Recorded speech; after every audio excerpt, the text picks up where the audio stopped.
Good morning. I call to order the County of Placer Board of Supervisors meeting for Tuesday, September 11, 2012 at 9 a.m. Before we even begin our flag salute this morning, I would like to remind everyone that it is September 11. It is the 11th anniversary of September 11, 2001. I'd like at this time to just take a moment of silence in remembrance of all the lives that were lost on that day. Please join me.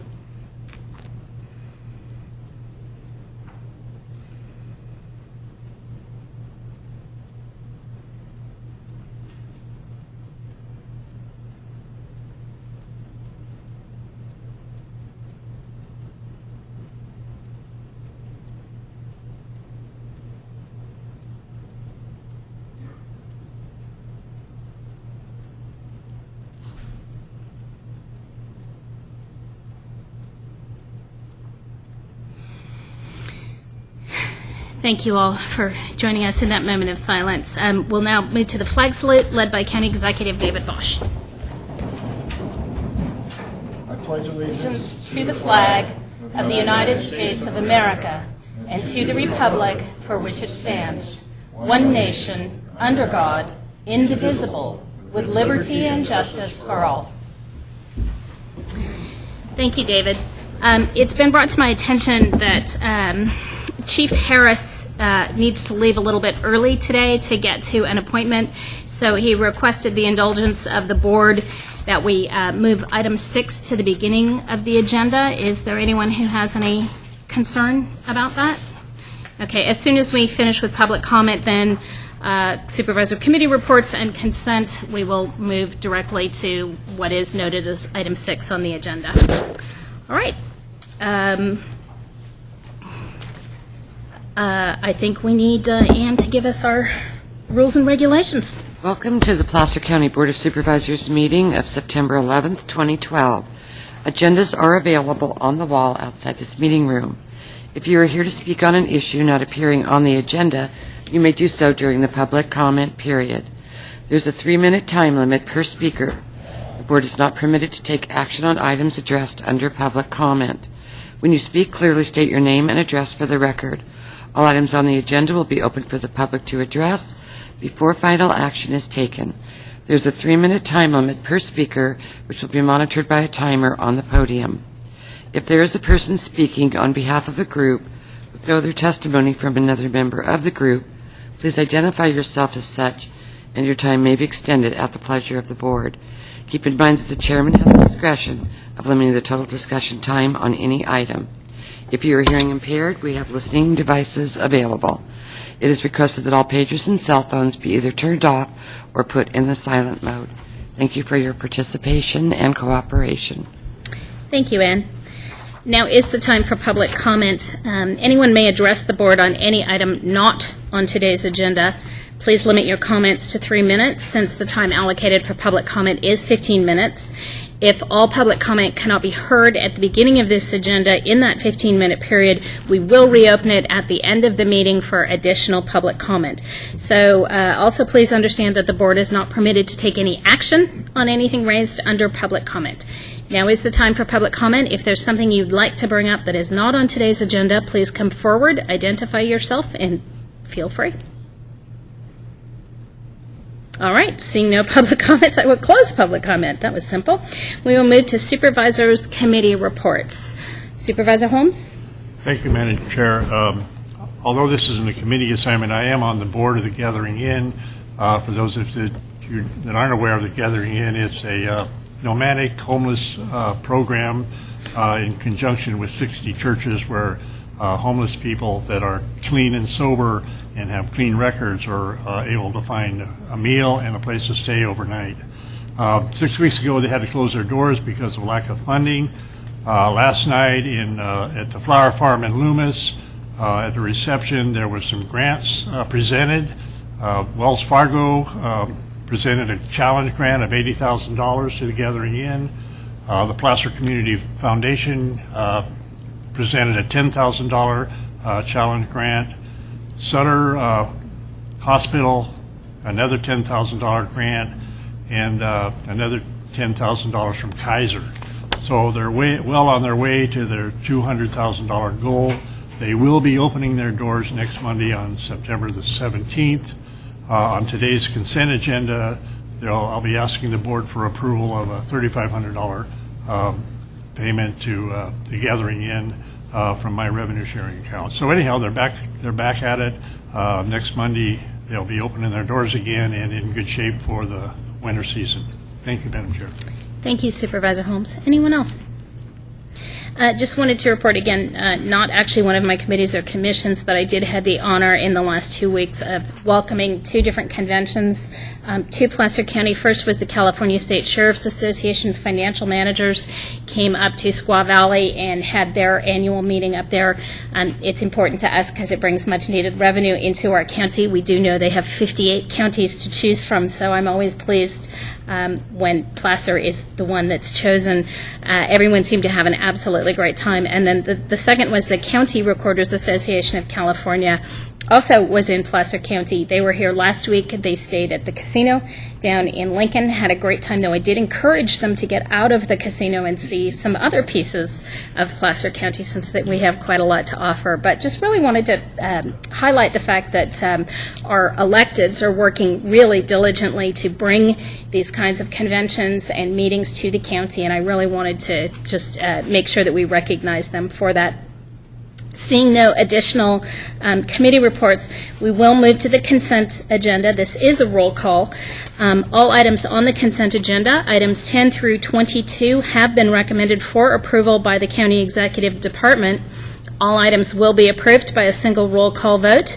Anyone on this board or in the public may ask to address consent items prior to the board taking action, and that item may be moved for discussion.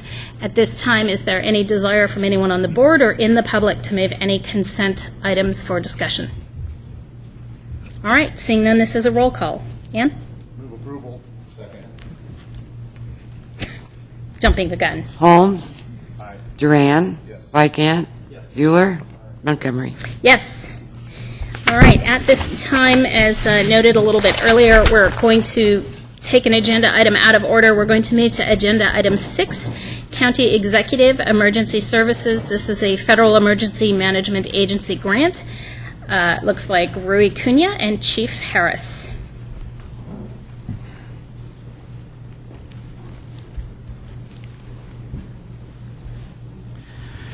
Good morning, Madam Chair, members of the board. Thank you for accommodating this item a little bit early on the agenda. It does help Chief Harris to get to an important meeting today, so thank you. The item that is before you asks that your board authorize the Chair of the Board of Supervisors to sign a letter requested by the Department of Homeland Security, which is a department of the Federal Emergency Management Agency, which supports the application of Placer County Fire for a grant under the Staffing for Adequate Fire and Emergency Response Grant Program, also known as the SAFER Grant. As your board is aware, in the North Auburn for Fire area, costs have exceeded revenues for the past few years. That condition has occurred primarily as a result of declining property tax revenues coming into North Auburn for Fire. So it's primarily been a revenue issue. This past January, your board did authorize placing an item on the June 5th ballot for the North Auburn for Fire community, allowing the community to determine whether or not the community was interested in maintaining fire service at their existing levels, given this cost versus revenue issue that we had.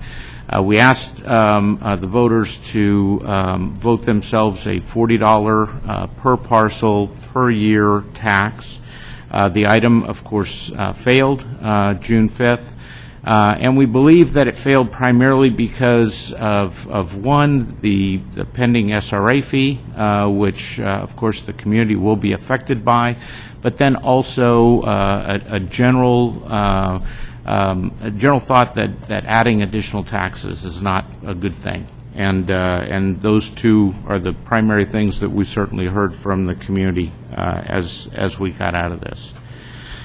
As a result, Placer County informed CAL FIRE, Chief Harris specifically, that he was to reduce costs in the North Auburn for Fire area by $285,000 in this fiscal year. That cost reduction allowed us to keep the fire service intact through the 2012 fire season, and so he's been able to maintain service through fire season so far. For all future years, however, we've asked Chief Harris to reduce costs by $570,000 per year, and that is a very significant amount out of the North Auburn for Fire community. As a result, and after reviewing all of the options associated with that kind of cost reduction, CAL FIRE, in cooperation with county staff, determined that the only appropriate solution was, in fact, to close the Ophir station, which is Station 182 in our system.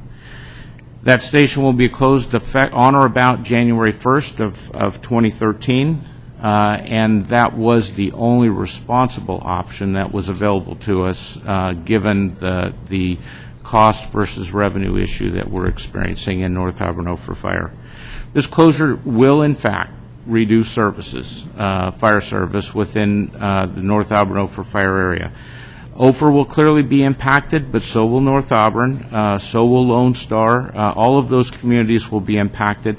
There will be impacts to the city of Auburn, impacts to Newcastle, impacts to Fowler.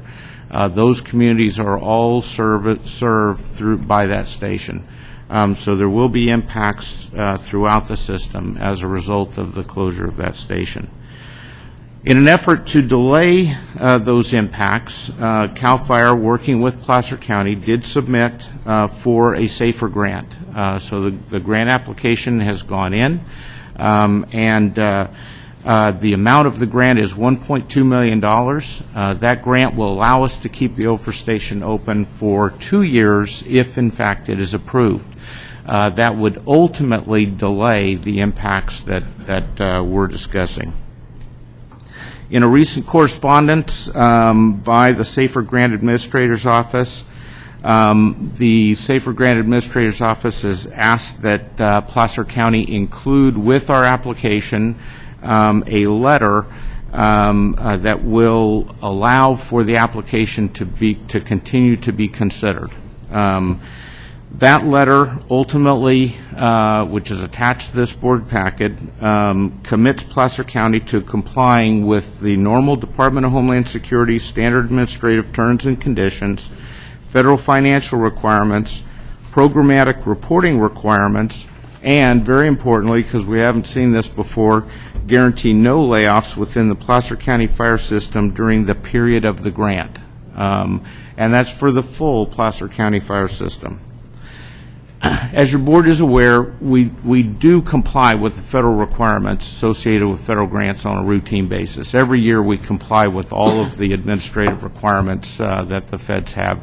So I don't think there's any issues there. We certainly do that through the Department of Homeland Security grant, the Emergency Management Planning grant, and then other federal grants that we apply for. As it relates to no layoffs in the Placer County fire system, certainly through our study efforts in 2011, I can tell you, I can report to the board that I'm very confident that there is little to no risk of layoffs within the Placer County fire system for the 2 years that this grant would run. The only part of our system that has any risk at all is the Dry Creek area. And as your board is aware, the study that we did for the Dry Creek area ultimately indicated that we're also having a cost versus revenue shortfall. However, staff believes, and certainly the study concluded, that in fiscal year 14-15 timeframe, we'll have to revisit what's going on in Dry Creek for likely implementation in the 15-16 timeframe. That allows us, that gets us way outside of the time of the SAFER grant, and so it's low risk from the county's perspective to commit to no layoffs within the Placer County fire system. It is possible that conditions could occur outside of the board's control, and certainly outside of the scope of the studies that we've done so far in the system. In that case, the SAFER grant and Department of Homeland Security does offer a waiver process whereby the county would in fact seek a waiver of that commitment if in fact there was something that occurred outside of our control. So with that said, I'm confident in reporting to the board that I believe that there is little to no risk from asking the Chairwoman Montgomery to sign the letter in support of the SAFER grant. Subject to any questions that you might have. Chief Harris, anything that you'd like to add? Obviously, we're faced with a very difficult and painful decision. It wasn't easy coming to the conclusion of how we were going to resolve the issue of making up $570,000 in our budget.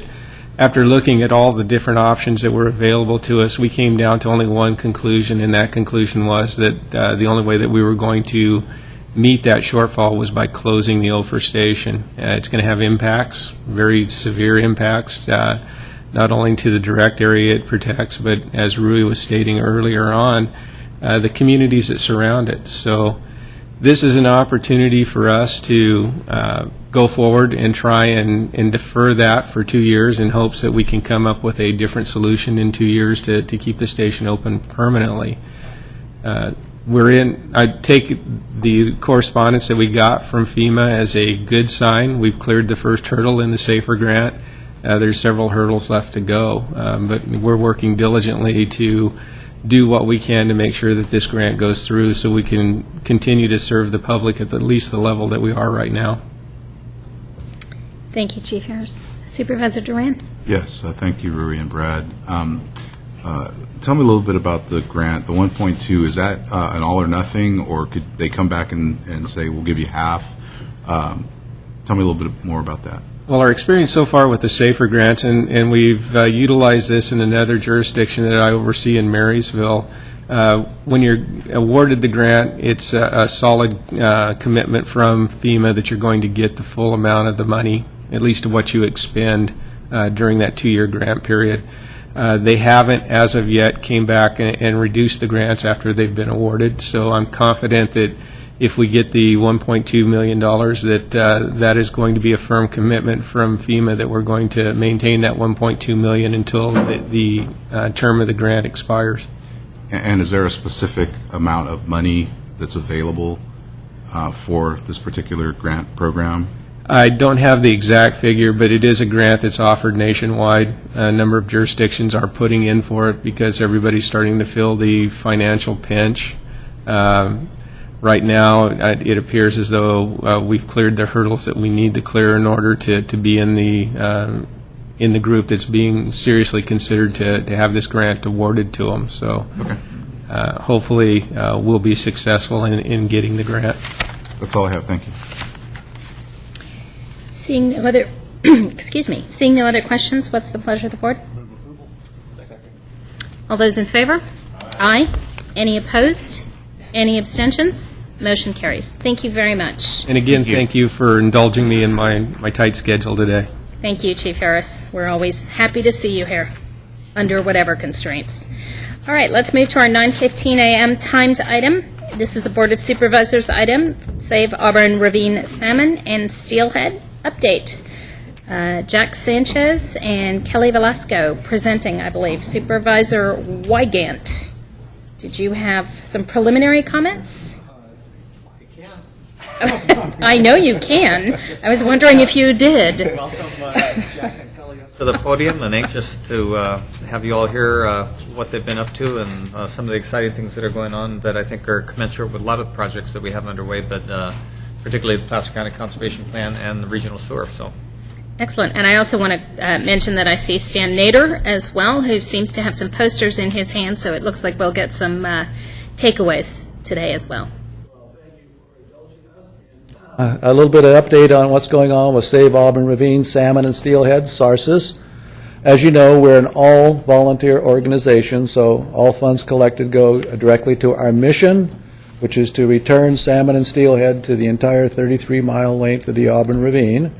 And luckily, with your help and the help of many, many dozens of other people, we now have salmon up to the Hemp Hill Dam, which is the dam right next to Turkey Creek. So of the 33 miles of the Auburn Ravine, we have salmon up to the Hemp Hill Dam. And we are working to retrofit for fish passage the Hemp Hill Dam. It's an NID installation, and they've been very, very helpful all the way along. Robert, we'll have fish up in the Doty Ravine here shortly, so just hang on. Your job is to keep the pitchforkers out of Doty Ravine like they were in the old days. And then after we get the retrofit for the Hemp Hill Dam, then we move to the Gold Hill Dam, the largest dam on the Auburn Ravine. Again, an NID installation. And this will be very expensive, couple of $1 million to get that passage. And when that's done, then the fish can get to 1 mile downstream from the city of Auburn to the Wise Powerhouse. And then the real work begins, and I'm not going to go into all that right now. We'll look at that demon when we get to Wise Powerhouse. In addition, South Sutter Water District is working very diligently with Family Water Alliance. The sticking point for the screen on the Pleasant Grove Canal is getting power there, but 6 agencies met a month ago, and I think they're in the process of working out to get power for the fish screen. A fish screen goes over a canal. As all of you know, salmon, when they're returning to the Pacific Ocean, they swim with their heads upstream, so they kind of back down the streams. Wherever the current is strongest, that's where the salmon end up. So the Pleasant Grove Canal, which is on the Aiken Ranch Dam, one of our fish experts on our board says that canal alone entrains up to 90% of the salmon trying to return to the Pacific to mature up to 7 years there and then return to the Auburn Ravine. So that is scheduled, if all goes well, it's scheduled to be installed next October, a year from this October. So many, many good things are happening. Farmers are putting screens on their own little pump outtakes on the Auburn Ravine. And one of the most delightful parts of our mission, returning salmon and steelhead, is our community outreach program. And we're fortunate enough to have with us the chair lady, who we partner with Wildlife Heritage Foundation of Lincoln. Kelly Valesco is the director, and our board member Stan Nader from SARCIS is the chairperson. So I'd like to introduce them to you for a brief update here, and then I'll come back. Good morning to all of you. Excuse my back-to-school voice. I have 2 kids, and they bring home all of the lovely germs when they start school. Thank you, Jack. My name is Kelly Velasco, and I am the Director of Education and Outreach for the Wildlife Heritage Foundation in Lincoln. I'm also the Director of the Calling Back the Salmon celebration.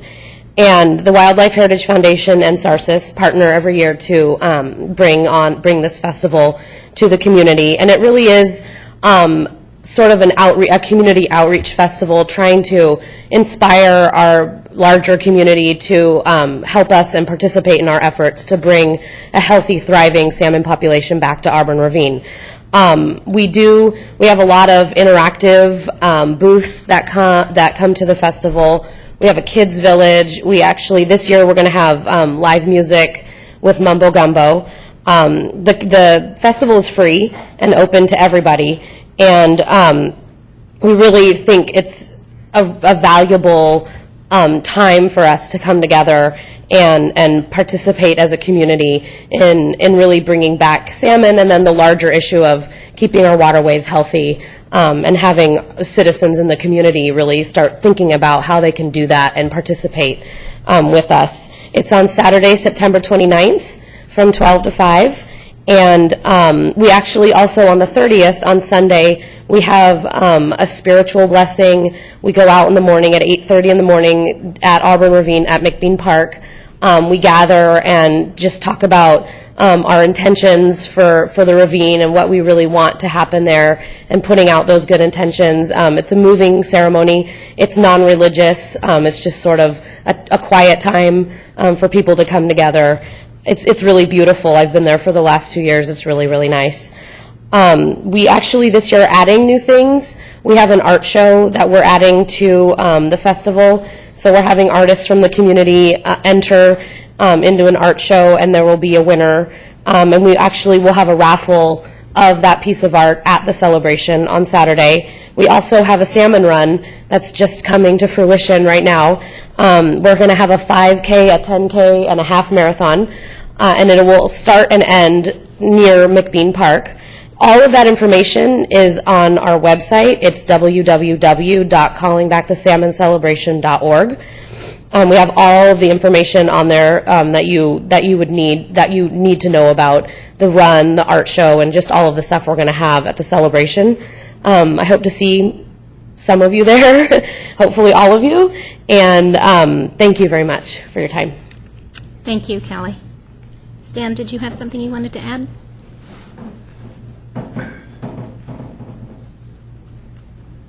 Thank you, Madam Chair and board members. Supervisor Wygant and myself grew up on tributaries in Auburn Ravine and remember salmon coming up those tributaries. And in fact, we have a video taken back in 1988 by the city manager at the time who lived next to Auburn Ravine just above the Highway 193 bridge. And he videotaped about a 15-minute segment. And during that time, about 12 salmon were shown spawning. And he has that tape, if any of you want to see it, that there was a salmon run on the Auburn Ravine. And we are so excited about the accomplishments that we have gotten to this point. After the first Calling Back the Salmon celebration, 2 weeks after that, salmon were trying to get up over the Lincoln Gauging Station.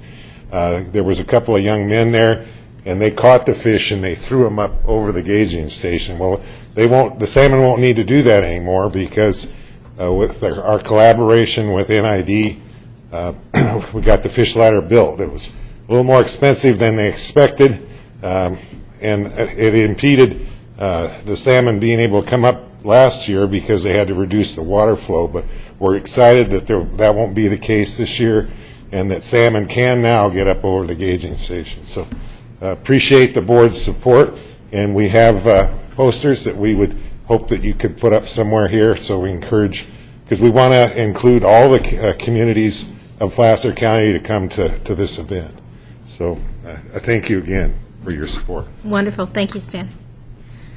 And I'll make sure one gets up over at City Hall in Auburn, since it is Auburn Ravine. So, Jack.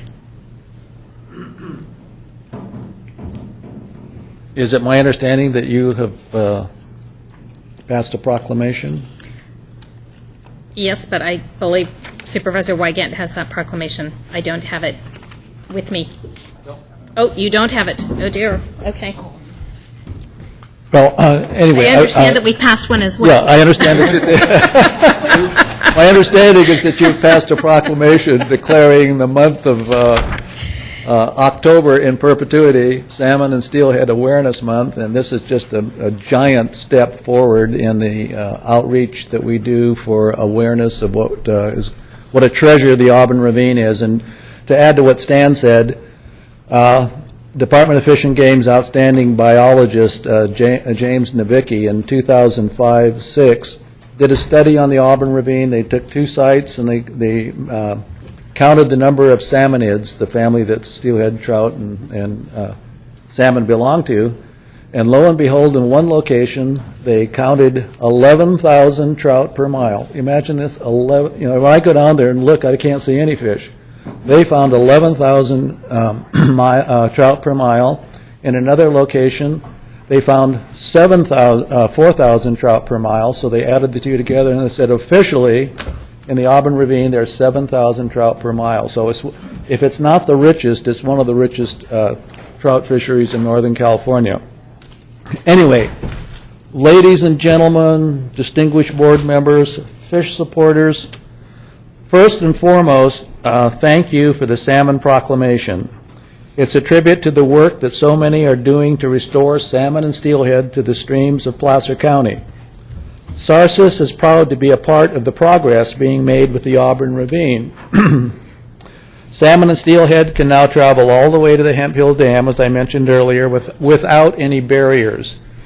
Special Agent Don Tanner of NOAA sees that all the dams below Lincoln are in compliance with NOAA regulations. The dams are down October 15th and stay down until April 15th, so the salmon can get up during the fall salmon run. Soon the salmon will be able to get all the way up to the Gold Hill Dam, as we mentioned earlier, which is just a few miles west of where I'm standing right now. Also, the offspring of these fish will soon be able to swim past many of the canals west of Lincoln without being entrained.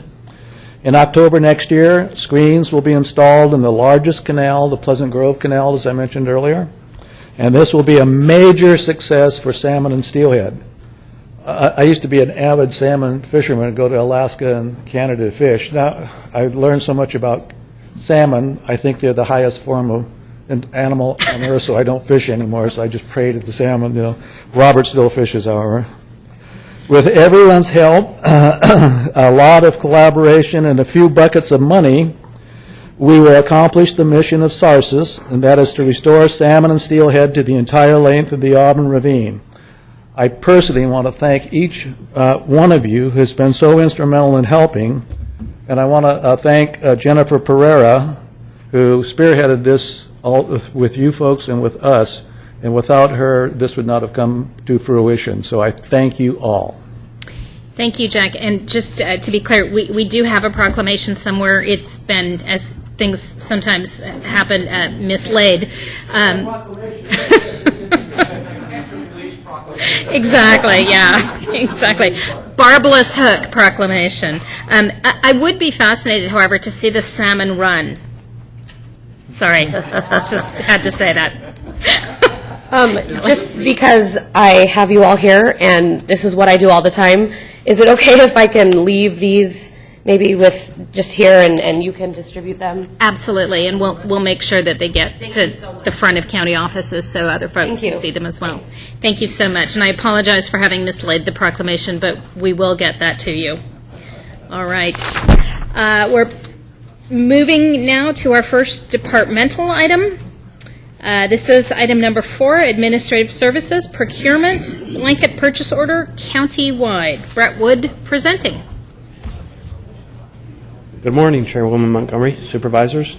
Item 4 is a recommendation and request of the Board to approve multiple blanket-wide purchase orders for Home Depot, Auburn Hardware, and Diamond Pacific. These are all firms that provide material, lumber, building supplies, items that are used throughout the county and in many different departments. What has happened in the past is that we've approved and awarded blanket purchase orders in much lower dollar amounts to these vendors as well as many other ones. In fact, this year we did a review of all of this commodity, and we had over 40 different blanket purchase orders, most of which were below $2,500. In that review, we determined that we could consolidate a lot of the work done both at the department and at the procurement level by awarding 3 countywide blanket purchase orders to these 3 firms in the maximum aggregate amount of $300,000. $200,000 for Home Depot and $50,000 each for Auburn Hardware and for Diamond Pacific. This does not preclude the departments being able to purchase from other firms or companies if they're located in an area where any of these 3 firms are not. So if they're in the Tahoe area, then they can go to a local firm. Or if they're in Granite Bay where there is not a Home Depot, then they can go to a local firm and fill the needs that they have. So we're trying to work with the departments, but most of those needs fall well below the $2,500 threshold, so it falls within their delegated authority. So a blanket purchase order would not be a necessary tool. So with that, happy to stand for any questions you may have. Any questions from the board? Supervisor Holmes? Are you the Placer County Purchasing Manager who just received another award from some state? Yes, sir. Our division was recognized by the Achievement and Excellence in Purchasing from the National Purchasing Institute. This was our 10th award, and we were very pleased to receive it this year. Well, we're very proud of you and your staff, so I just wanted to bring that to your attention. And with that, Madam Chair, I will move approval. And before we go to a vote on this, I really want to thank you and call out the $50,000 each to Pacific Coast Supply, which is known locally as Diamond Pacific. It is an Auburn company, as is Auburn Hardware and Rental, and I think it's really important that we try to focus our county purchases and county dollars on investing in our local communities. So thank you for making that extra effort. I really appreciate it. All those in favor? Aye. Any opposed? Any abstentions? Excellent. Motion carries. Thank you so much, Brett. All right, we'll move to Department Item 5, County Executive Economic Development. This is the agreement with the Visitors Bureau. David Snyder presenting.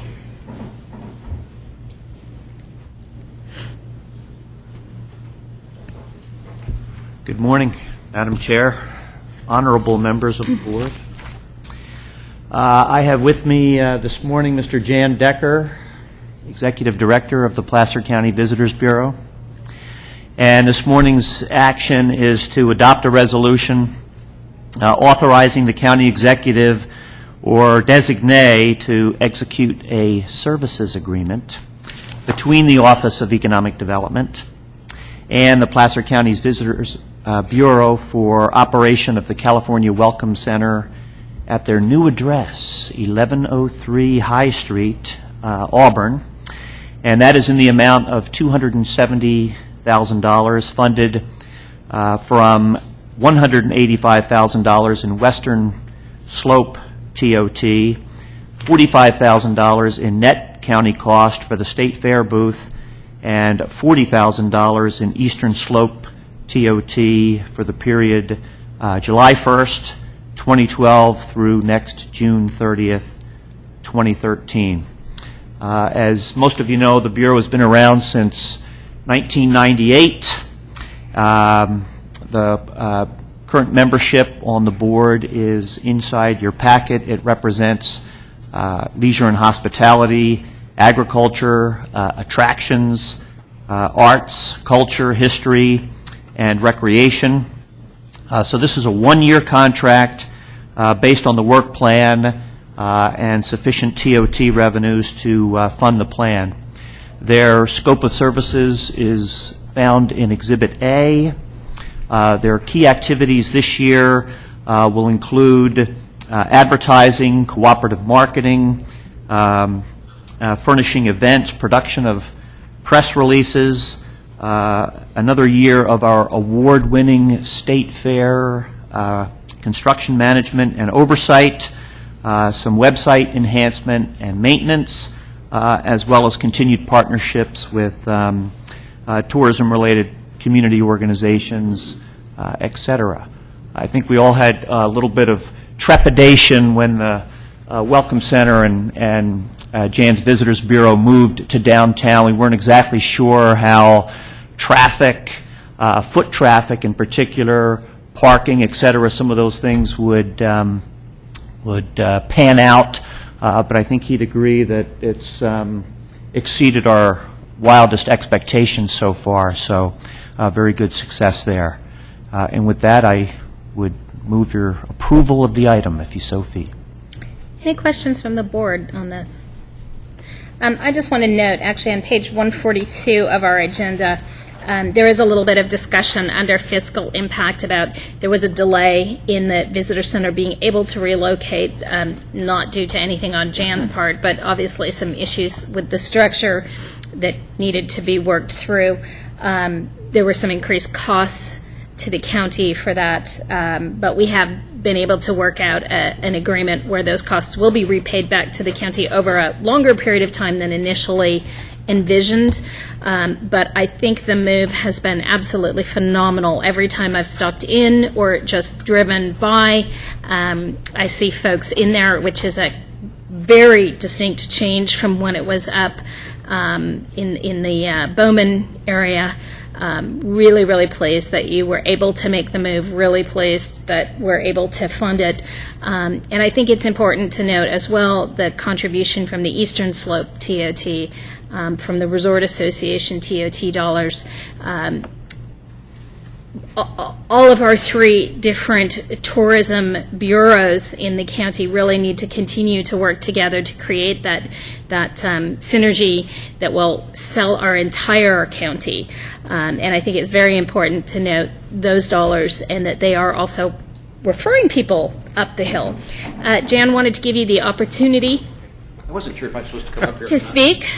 You were sitting there looking slightly pained, so I thought I'd invite you up. I would just like to comment that as a result of the, as you mentioned, up on the North Lake Tahoe Resort Association, we have actually this past week, I don't want to say billboard because it's not that large, but they do have a display now in our facility, and it looks great. So I invite all of you to come by and take a look at it. It really highlights the Tahoe area, and we're delighted to work with them.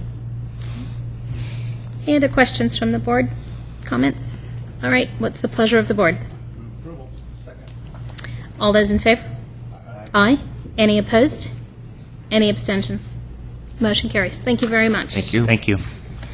All right, we will move to item 7, Health and Human Services. Human Services Transition Placer County Community Services Block Grant Program. Cheryl Davis presenting. Yes. Welcome. Good morning, Chair Montgomery, members of the board. I'm Cheryl Davis from your Human Services Division. With me is Marcy Schmidt and Katie Kenoyer from your Business Advantage Network, who also have the additional duty of overseeing the Community Services Block Grant Program, or CSBG as it's known. We are here today to request your approval to work with the State Community Services and Development Department to transition CSBG to a local nonprofit effective the new program year, January 1, 2013. As you know, CSBG is federally funded, and the funds are available to help income-eligible families with housing, food, energy, employment, and asset development. Annually, Placer County generally receives $250,000 in CSBG funds. This year, we were slated for a 50% reduction, which the Senate adopted, but the House did not, so Congress ended up passing a continuing resolution, and we've been operating under that all federal fiscal year at the $250,000. But the funding continues to decrease over the years and is at risk again in 2013. But unfortunately, the administrative oversight requirements continue to increase and has been forcing us to transition a lot of service dollars to admin. By bringing this recommendation before you today, we're hoping to accomplish 2 things. To maximize the dollars going directly to services by reducing the administrative costs via a nonprofit, but 2, by putting this with a nonprofit, they will have access to other community service and community action funds that we as a county agency do not have access to, such as energy assistance and weatherization programs for seniors, asset development programs for working families. And if this nonprofit can get those funds in, we believe then they'll have an economy of scale in managing the administrative burden of the program. So we are working with the state and have laid down the groundwork. If you were to approve this recommendation today, they would issue a request for funding applications to local community agencies, and they have agreed to allow us to participate in the review of those so that we can make sure that a Placer County agency is selected and one that is viable and established in our community. So today we are recommending that you authorize Chairwoman Montgomery to send a letter to the state to begin the transition of the Community Services Block Grant to a local nonprofit, but with 2 conditions. 1, that we ensure that there is no break in funding come January 1, and 2, that it is awarded to a viable and established Placer County community agency. The CSBG Commission is supporting this recommendation. Your representative on that is Supervisor Holmes. With that, I'll take any questions. Supervisor Duran. Yes, thank you very much for bringing this item forward. One of the concerns I have is, and I just want a clarification, so the state is driving and going to be the primary vetter of nonprofits for this particular grant program, to administer this program. What is the process, and what type of transparency and participation are you going to have specifically to ensure that we get our dollars and that administrative process lands here in Placer County? The state will issue an RFA, a request for funding application, to our local community. It does not prevent someone from outside Placer County from applying, but then they have a deadline that'll be due back, and then we have requested and they've agreed to allow us to participate in that actual review. We have structured the letter that is before you to be very clear that in order for us to relinquish this role, that we want it to be a Placer County community agency that is viable and established, and if not, that we would continue administering this program until such time as we could find one that met the state's requirements. Okay, so in the event that they said Placer doesn't qualify, we'd like to go here, you're going to say no thanks, Yes. and we'll continue to administer the program. Yes, and we established that in your letter. We don't even have to necessarily come back to you if you approve the letter for that. We can go ahead and, with your direction, say this isn't a go, and then come back to you to renew the contract for next year. Okay. And as far as your participation, I mean, is it a 50-50 kind of thing, the state and you, or what? That's what we're asserting, whether we'll be that successful, because it is a state process. Mm-hmm. They are partnering with us very well. We know the director of the department very well, John Wagner, and they are being very inclusive with us. I do believe that they will listen to our recommendation. Great. Thank you very much. Supervisor Holmes. Thank you, Madam Chair. As was stated, I am that's one of my assignments, the Community Development Block Grant. The challenge with that is that although there's $257,000, it's really, in the big picture, it's not that much. And trying to find board members to serve on that has been a challenge, particularly from some of the other jurisdictions. And then you get a new board member, and it's difficult to figure out what you're actually supposed to be doing on that commission. And many times I'm assuming they just get frustrated and quit attending. So I think this is a great opportunity to transition to a nonprofit, a well-known and respected nonprofit that can leverage funds and make this program work a lot better. There's been many, the Gathering Inn has received funds, the Tahoe Women's Center has received funds from that, Salvation Army, I believe. Peace for Families. Peace for Families. Yes. So it's been Home really Start. rewarding to be able to grant those funds, but it's just a challenge trying to get a quorum and getting people there that, understand the process before they leave and get frustrated. So I'm going to support this action, and I'll move approval of the item. Second. Any other comments or discussion? All those in favor? Aye. Any opposed? Any abstentions? Motion carries. Thank you Thank you very much. All right, we will move to item 8, Public Works, Kings Beach Benefit Assessment District Number 1. Peter Kratz presenting. Good morning, Chairwoman, members of the board. Happy to be here today to present this item, 8A, for the Department of Public Works. Peter Kratz again for the record. This item consists of your board to adopt a resolution initiating proceedings to consider formation of Kings Beach Benefit Assessment District Number 1, which includes in detail item numbers 1A through 1C in the board memo before you. A bit of background on this project, or this item, as it relates to the Kings Beach project. And, it is the department's biggest capital project effort in the Lake Tahoe Basin, consuming many years in the planning process and a total project investment exceeding $45 million. We have cobbled various fund sources together to orchestrate and complete our construction budget, still with a sizable gap. But we are cautiously optimistic to break ground next year. In fact, some portions have commenced on this project, I think, as you are aware. Traffic calming measures we've deployed last year. We plan to deploy a few more before the snow flies this year. We have the North Tawa Public Utility District actually doing a sewer line project down Highway 28, the heart of this project, to move out of our way for next year. We have AT&T breaking ground in the next couple of weeks. So, in a sense, we have started this project. Part of this project is we've always said to the community that they should do its part as the beneficiary to maintain this $45 million plus investment into Kings Beach. We started to explore ways to maintain project improvements in earnest a couple of years ago. And then last year, using the consultant NBS that specializes in this kind of effort.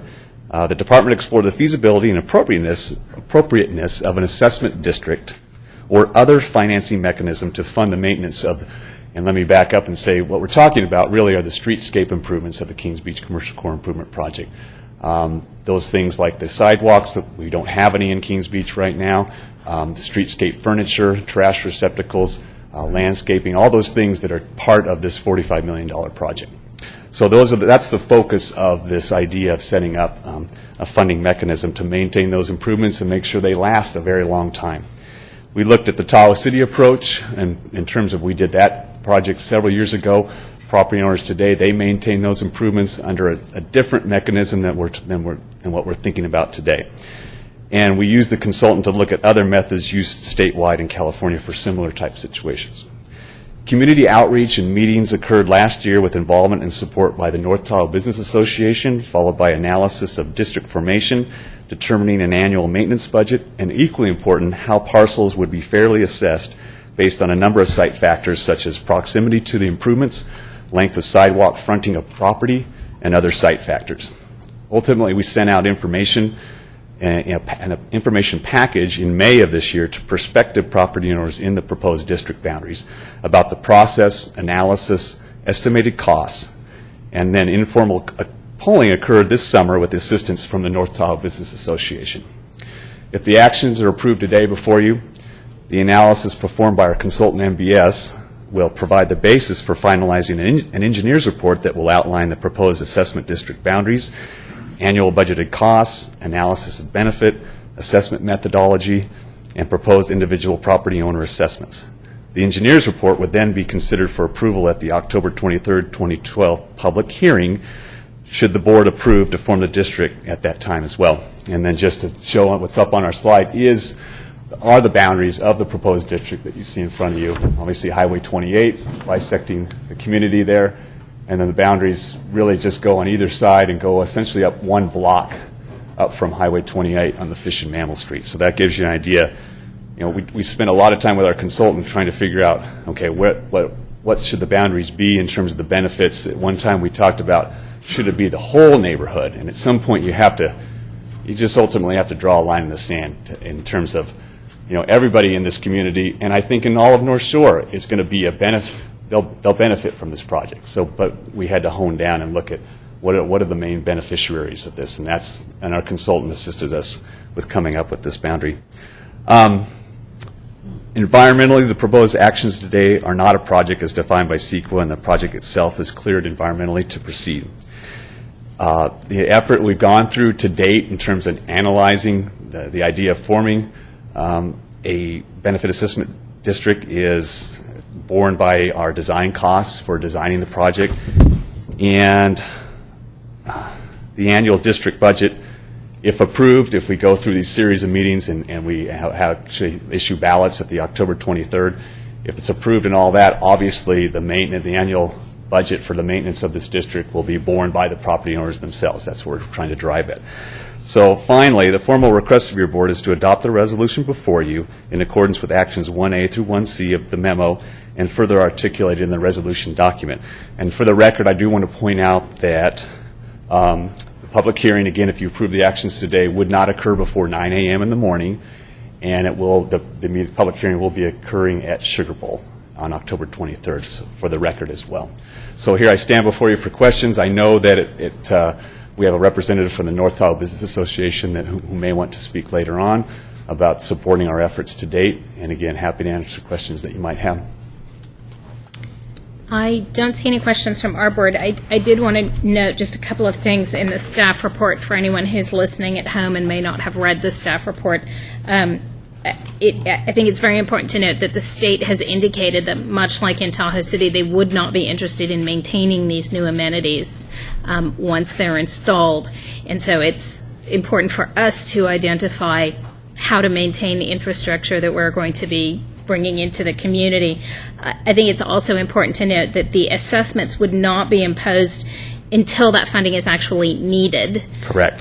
So that property owners aren't paying ahead of time without realizing the benefits of the improvement within the Kings Beach area. Correct. And I Those are really want critical people things. to understand that That's that's really important.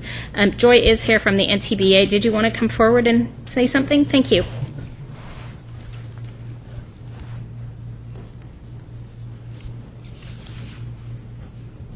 Good morning, Madam Chair and board members. Thank you for having me here. I'm Joy Doyle. I'm the Executive Director of the North Tahoe Business Association, and we represent about 150 business and community members from Carnelian Bay to Crystal Bay. And I've also lived in the Carnelian Bay for over 22 years now. I've been with the North Tahoe Business Association for just 1 year, actually today.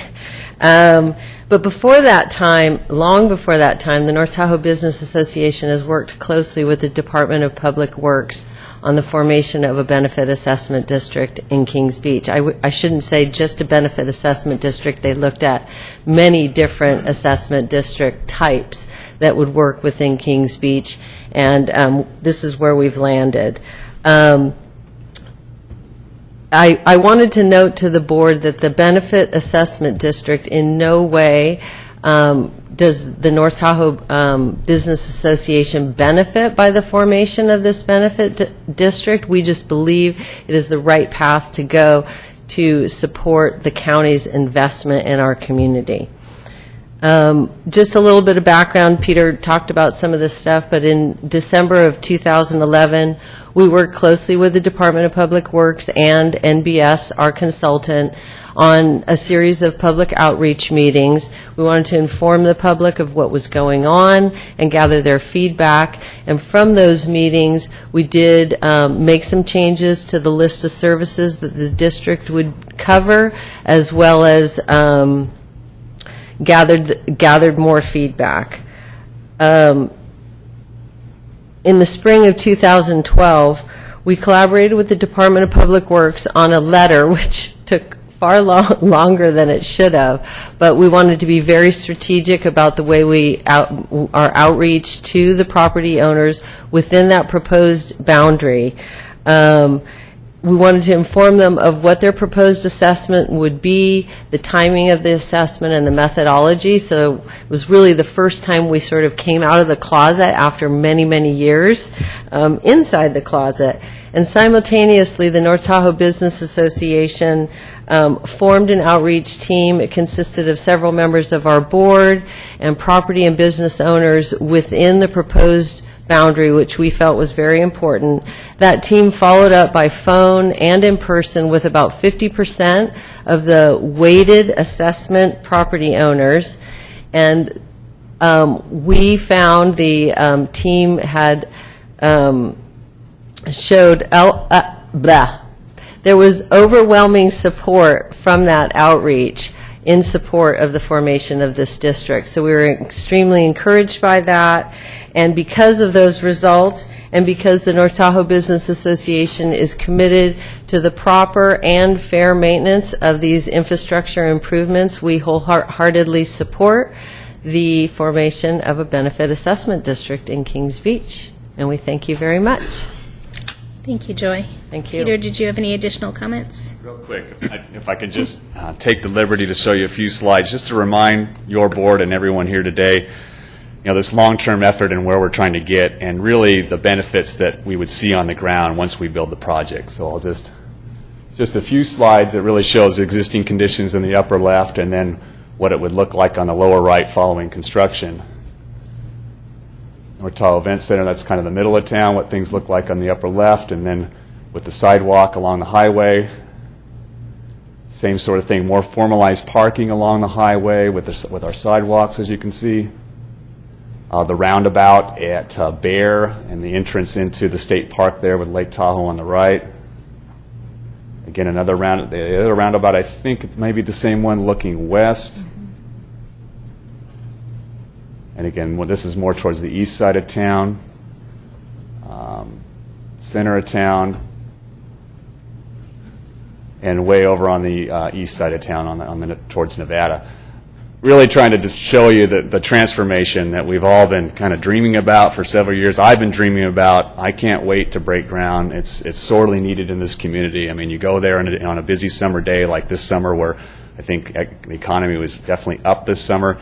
It's tough in a town like this with a 4-lane highway going through it and really no place for bikes and pedestrians to go. So we wholeheartedly are pushing this forward. I'm very thankful for the North Tawa Business Association to support us in this effort. I think that really, they gave us the pulse of the community, and they're polling their outreach efforts. I know when you have to sign the checkbook, who knows how the votes are going to go, but the polling makes it sound like there's a good chance we can see this thing pass. And obviously we have to go through a series of meetings, the October 23rd ballot meeting, and then after that we'd have to schedule a meeting for tabulating the ballots, and that would be to be determined, again, if the actions are approved today that are before you. Thanks again for your time. Thank you, Peter. And I'd just very briefly like to amend the proposed condition on this. The fence we're seeing there is the Swiss Mart site, and hopefully someday that fence will actually be gone, and there will be some useful new structure there for Kings Beach. Right. Any questions from the board or comments on this? What's the pleasure of the board? All those in favor of item 8A, 1A, B, and C, say aye. Aye. Any opposed? Any abstentions? All right. Let's move to item B, if you would, Peter. Yes. Thank you. Item 8B, again, Peter Kretz for the record with the Department of Public Works. This item relates to approving a qualified list for civil engineering services and blank purchase order contracts. Again, asking for 3 actions before you to set up blank purchase order contracts for consultants to assist Public Works with engineering design services. In summary, we are asking you to approve up to $1.5 million total, split between 6 firms, allocated $250,000 each for future design efforts to support the department. Background on this item is that the Department of Public Works worked with Procurement Services to develop a request for qualifications for civil engineering services for Public Works projects. Notices announcing the RFQ availability were sent out to 124 firms, and 24 firms responded. An evaluation panel was formed to rate the responsive submittals, and the 6 highest ranked firms were recommended for blank purchase order contract approval. The basis for the request includes the need to supplement Public Works staff with our design efforts of various Public Works capital projects. Your requested ratification today of the panel's recommendation will allow firms to be of service to us from October 1st of this year to October 2nd, 2015. Environmentally, the proposed action today is not a project as defined by CEQA. The fiscal analysis here is the blank purchase orders will provide services equivalent to $1.5 million that will only be used as various grant funds allow, and our current fiscal year budget provides for our current fiscal year budget provides for these projected expenses and corresponding revenues using the BPOs. Therefore, the formal request of your board is to adopt the actions before you. I'm here to answer any questions you might have on this item. I see no questions from the board. What's the pleasure of the board? All those in favor? Aye. Any opposed? Any abstentions? Motion carries. Thank you very much, Peter. Thank you very much. All right, we will move to our 10 o'clock timed item. This is county executive item, final budget. Graham Canal presenting.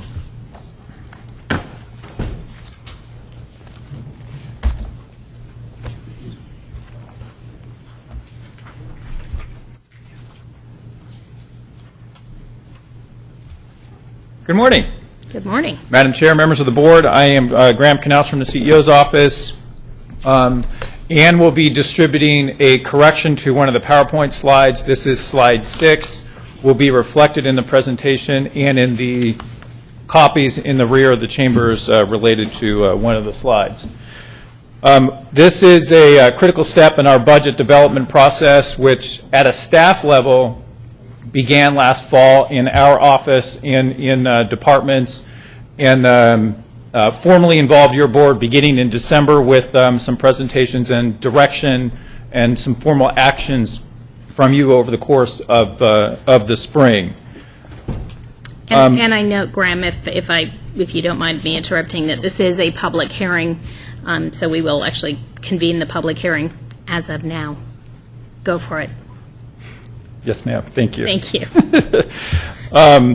As your board is aware, the county is financially healthy following several years of an economic downturn, and we've had some discussion over the course of the last several budget-related discussions in terms of the economy beginning to turn the corner a bit, and some mixed signals related to moving forward. In Placer County, it has been a number of actions, existing budget and financial policies, and great efforts on the part of departments to ensure that this budget and the service levels have remained as stable as possible over the last several years, and that is consistent with what you will hear today related to our 12-13 budget. The numbers that will be presented to you today contain a picture that is consistent with the 5-year budget strategy going back to the July 10th direction, so we have incorporated that in to the greatest degree possible. That's a first big step related to that. That will continue to evolve and have budget recommendations develop in that context over the fall and into the 13, 14, and beyond budget years. We have talked about the revenue outlook improving somewhat. In fact, just this morning, from a state perspective, the state budget has actually outperformed their budget projections, perhaps for the first time in quite some time, in the month of August, which serves to get them back to zero, given that they underperformed back in July. But certainly, things related to sales tax have begun to improve, and hopefully the same starts to hold true in some of the other revenue sources. From a broader economic perspective, the unemployment in the state and in the county is about 1% lower than it was at the same point last year. So there's certainly been some improvement in that area. The numbers, the 9.6% of unemployment in throughout Placer County is certainly historically high. If you go all the way back to 2006, we were in the 4.5% range. And once we hit 2008, the numbers really shot up. But it's begun to improve, and that's certainly a good sign for those employed within Placer County and those that are seeking employment in the private and public sectors. The sales tax I mentioned, in terms of some slow and steady growth in that area. There's been this changing state-county relationship over the last few years related to some things such as realignment, AB 109, redevelopment-related impacts. There are more changes that are on the horizon. In fact, we're likely to see another significant round of realignment when we get to January in terms of the governor's budget, likely more focused on the health area, also impacting child support and social services. So that's likely to be something that we'll be spending some time talking about and analyzing in terms of implications on services and the budget in the county over the coming months. As we turn the corner and gradually shift to a rebuilding economic platform, measuring where we are now and establishing some benchmarks becomes important so that we can see where we've been and how best to position the county and best to arm your board in terms of decision-making related to budget and service levels throughout the county.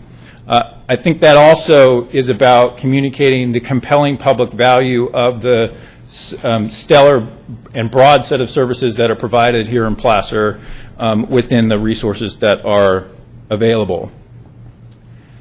In terms of the budget comparison, this is, for the most part, very similar to what you saw back at the August workshops. It does reflect the final budget adjustments that your board directed to include. So all that direction from August and the starting point of the proposed budget from back in June is included in these numbers. This does reflect, on the general fund side, a decreased reliance on one-time funding for ongoing operations. It's about half of what it was just a couple of years ago, and it moves us to in the neighborhood of $11 million in one-time funding for ongoing operations for the general fund. In terms of adjustments to the proposed budget, I won't go through all these, but rather just highlight what these individual changes reflect. They reflect what our final carryover fund balance was in the general fund and all the other funds. They reflect increases to reserves in the general fund as directed by your board and in the other funds as well. There are rebudgets and grant revenue changes that are included in this. And these are all within the framework of the 5-year budget strategy, consistent with focusing the one-time funding on one-time priorities. On the special district side, there are 169 special districts that are part under your board's authority. This includes $1.6 million in additional amounts going to reserves there. It also includes a little over $5 million related to SMD1, that's related to the regional sewer project, and other adjustments across the remaining special districts.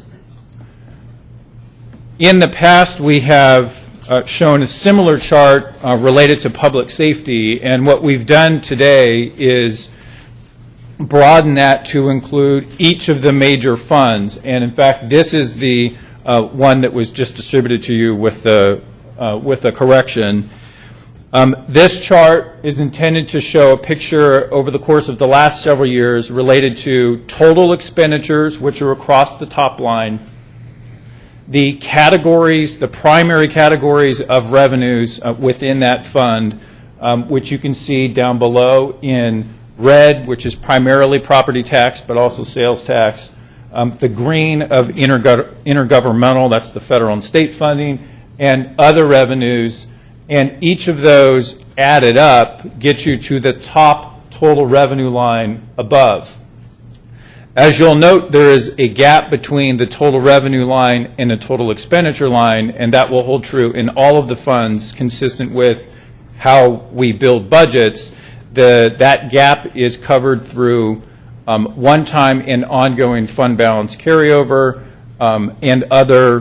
That's the primary tool that has been used related to that. On the general fund side, you'll see related to 1213 that there is a slight decrease in the reliance of that fund balance carryover in order to balance the budget. And consistent with the 5-year strategy, that would continue as we move forward to out years. For the Public Safety Fund, this consistent with what your board saw at the August workshops, this shows the change in the total expenditures and the total revenues, including the general fund contribution, which does decrease in the 12-13 year. Also, the public safety sales tax, which goes up at the same time related to 12-13, and you can see the fund balance carryover required, that gap at the top, and this is a place where we have a good starting point in 12-13 related to the 5-year strategy. There would be collaboration between our office and the public safety related departments and crafting of additional recommendations relative to the approach for the 13-14 budget when we get there, ensuring that there is long-term sustainability here just as there is in the other funds as well. Public ways and facilities, known as the road budget. This has a lot more ups and downs in it as a reflection of project timing and the funding cycles related to the road fund. And there have been some structural changes related to how we receive funding from the state that have occurred over the last several years. Those are reflected in here as well. For the capital projects fund budget, you really see the reflection of the economic downturn in terms of the total expenditures being decreased, the general fund component related to capital projects going down fairly significantly since 2007-8. This also reflects the wind down of the South Placer Adult Correctional Facility project, which is the largest project in county history. So the decline is somewhat distorted by that project winding down. It's a $100+ million project that is near completion. For the library fund side, as your board knows, there's the library is finalizing a strategic plan related to existing operations and ensuring that there is near-term and longer-term sustainability within the fund. This does reflect, so you'll see some increase on the expenditure side and related to the general fund contribution. A note related to that is that those are related to cost allocation plan or A87 changes what the library's proportion of those costs has been, and so as those costs have gone up, so too has the general fund contribution. You pull that out, basically they're flat year over year, and as I mentioned, working through that strategic plan to ensure that there's longer-term sustainability. And hopefully, as part of that mix, there'll be some increases in the dedicated property tax that have historically been used to fund the library. And with that, I would transition to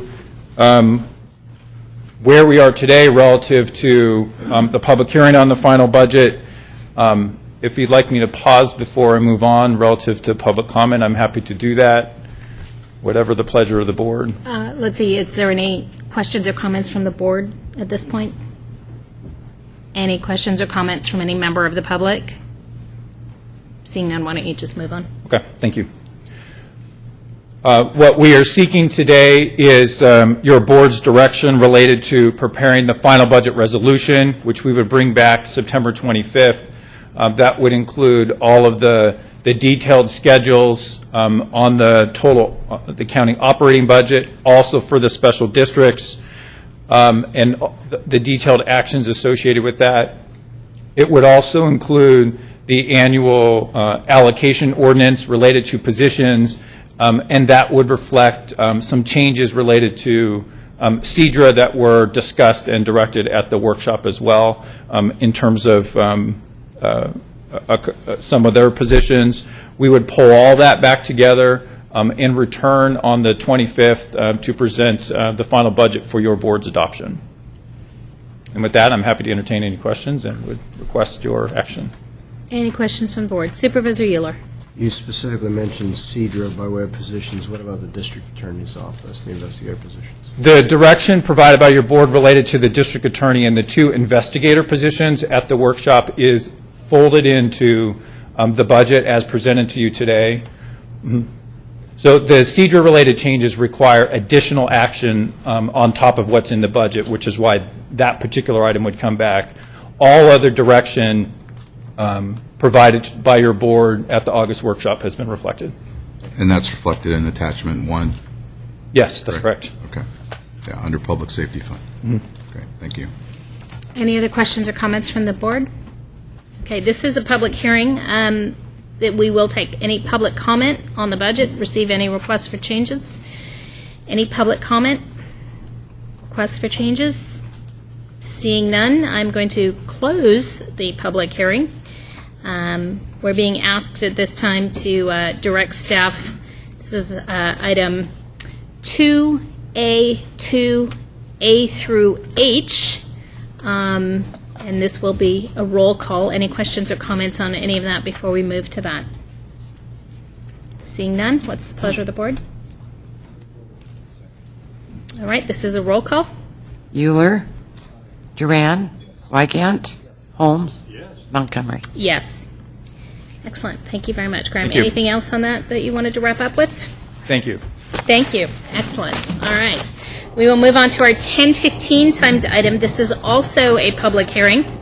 This is the Placer Vineyard Specific Plan, first amendment to the Amended and Restated Development Agreement. So I'm going to officially open the public hearing at this point, and Michael, take it away. Good morning. Michael Johnson with the Community Development Resource Agency. As the board is aware, the Placer Vineyard Specific Plan and Associated Development Agreement were approved by the board back in July of 2007. The Placer Vineyard Specific Plan covers a 5,200-acre area in western Placer County. At the beginning of this year, the property owners group for Placer Vineyard started meeting with county staff to go over proposed amendments to the development agreement, and this application brings forward those discussions. The application today requests an amendment to the amended and restated development agreement. There are two changes that are being considered by your board this morning. The first change is to amend the percentage of property owners required in support of an amendment to allow such an amendment to move forward. And the second change is to modify and amend the public land dedication equalization program within the development agreement. Regarding the first amendment to Section 1.4, this is the amendment of the agreement. Currently, 100% of the property owners must consent to an amendment to the development agreement before it can come to the county for consideration. The property owners group has found that number to be quite restrictive. First and foremost, a single property owner can delay or stop an amendment from moving forward. Secondly, many of the property owners who are owners within the development no longer live within the state, and the ability to gain the required signatures and consent has become problematic. With this proposed change, the property owners are proposing that a supermajority of 75% be required to allow any amendment to move forward. Staff has looked at this and has found that still to represent a great majority of the property owners and believes it is a reasonable request. The second amendment being considered by your board this morning is to Section 2.5.5.5, the Land Equalization Payment Program. This program deals with inequities that may exist regarding the dedication of public lands within the project. Because some property owners may bear a larger percentage of open space and public lands than others, this program is decided to provide equalization to those payments. The Planning Commission looked at and reviewed this application, found the changes to be appropriate, and staff brings forward the Planning Commission's recommendation for this application. Staff is available to respond to any questions the board may have. Supervisor Duran? Yes, thank you for bringing this forward, and also I see the Placer Vineyards folks in the back. Would you characterize the action here just as internal housekeeping pretty much for the group? As it relates to the second item, yes, it is internal housekeeping. The first item, the change in percentage, is really a policy question that is before your board for consideration. Mm-hmm. Now, as far as with regards to any, and this doesn't affect, and this is mostly for the folks that are watching this, doesn't affect any entitlements or anything that of that? That is correct. Okay. Just That's administrative. Thank you. Any other questions from the board? Any questions or comments from any member of the audience at this time? Please come forward. Thank you, Chair Montgomery, members of the board. Tim Tarrant for the Placer Vineyard Owners Group. Kent McDermott is here, our project manager, and Julie Hansen, AKT Properties, and Bob Shattuck, who represents the Lennar family of companies, are also here. So between us, we can answer, I'm sure, any questions you may have. Obviously, we support the staff recommendation.